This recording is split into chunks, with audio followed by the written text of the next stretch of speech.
జగన్, పోలీసులను బట్టలు ఉడదీసి కొడతా అంటున్నావు. పోలీసులు ఏమన్నా నువ్వు ఇస్తే వేసుకున్న బట్టలు అనుకున్నావా?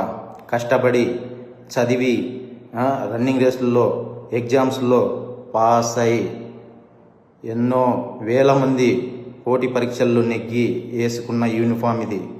నువ్వెవడో వచ్చి ఉడదీస్తా అంటే ఉడదీయడానికి ఇదేమి అరటి తొక్క కాదు. మేము నిజాయితీగానే ప్రజల పక్షాన్ని నిలబడతాం, నిజాయితీగానే ఉద్యోగం చేస్తాం, నిజాయితీగానే చస్తాం. అంతే తప్ప అడ్డమైన దారులు తొక్కం. జాగ్రత్తగా మాట్లాడు.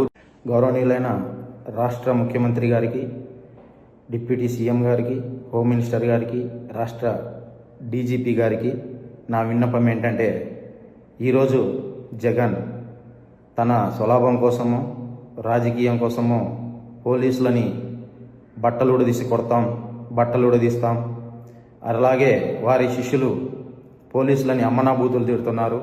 మా దగ్గర తుపాకులు ఉన్నాయి, మీ దగ్గర తుపాకులు ఉన్నాయి, రండి ఎవడడ్డం వస్తాడో అని రెచ్చగొడుతున్నారు.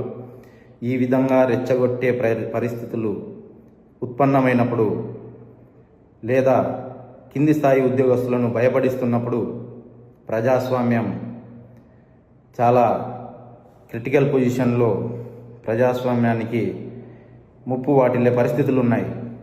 దయచేసి ఇటువంటి పరిస్థితుల నుంచి కింది స్థాయి ఉద్యోగస్తులకు భరోసా కల్పించండి. థ్యాంక్ యూ, ధన్యవాదాలు. నేను G. Sudhakar Yadav, sub inspector of police, Ramagiri.